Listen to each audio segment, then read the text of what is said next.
আমাদের মধ্যে কি বৈষম্য নাই? সবাইকে সমান চোখে দেখা হয় না। বাঙালিরা আছে, সবাই মিলে বৈষম্যের আমরা শিকার।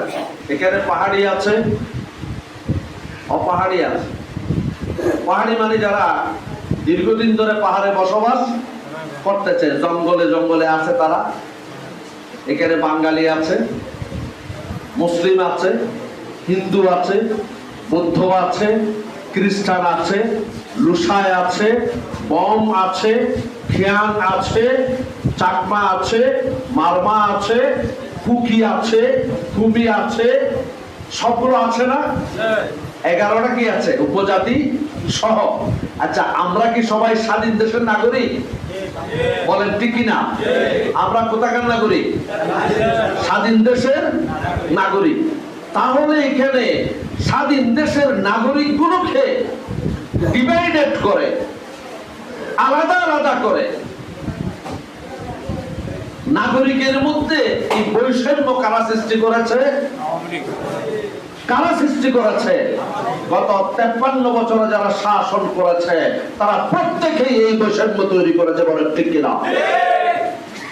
আমি বলবো, আপনারা বান্দরবনের জনগণ যদি জামায়াত ইসলামীকে বান্দরবনের প্রত্যেকটি সেক্টরে জামায়াত ইসলামীকে কাজ করার সুযোগ দেন, আমি জামায়াত ইসলামীর দায়িত্বশীল হিসেবে বলবো, আমরা আপনাদের মালিক হব না, আমরা আপনাদের খাদেম হব ইনশাআল্লাহ।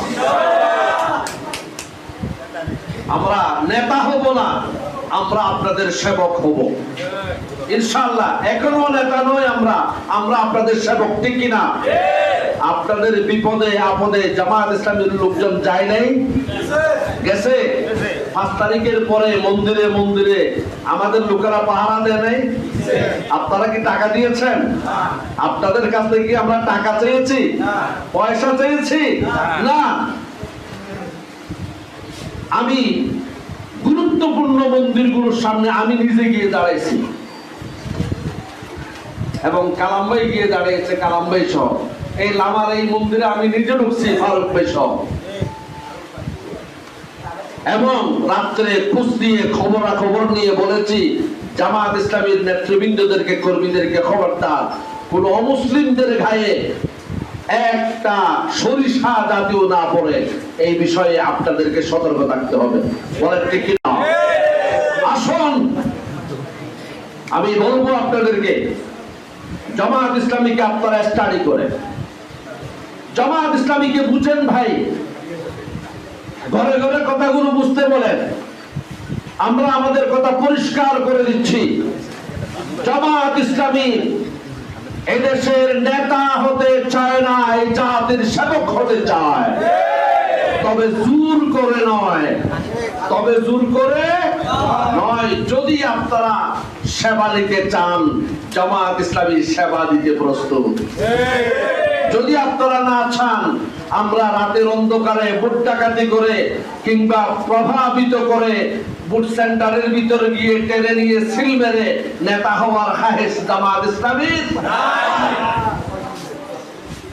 আমি আপনাদের সাথে বিনয়ের সাথে অনুরোধ করব, অ্যাডভোকেট আবুল কালামকে দেখেন নাই, চিনেন না এমন কোন মানুষ এখানে আছে?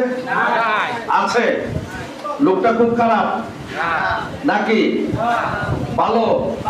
আলহামদুলিল্লাহ বলেন।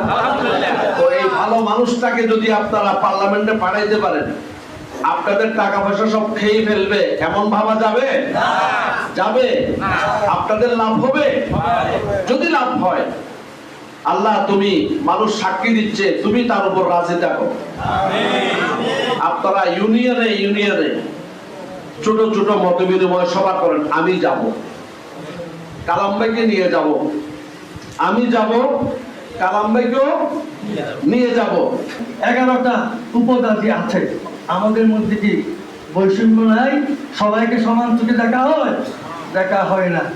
বাঙালিরা আছে, সবাই মিলে বৈষম্যের আমরা শিকার। এই বৈষম্য দূর করে কেন অশান্তি সৃষ্টি হয়? বৈষম্য থেকেই অশান্তি সৃষ্টি হয়। আমরা বৈষম্য দূর করবো। বৈষম্য দূর করার মাধ্যমে, ইউনিটির মাধ্যমে, ঐক্যবদ্ধ বান্দরবানবাসীর মাধ্যমে আমরা এই এলাকাকে উন্নয়নের শিখরে আমরা নিয়ে যাবো ইনশাআল্লাহ।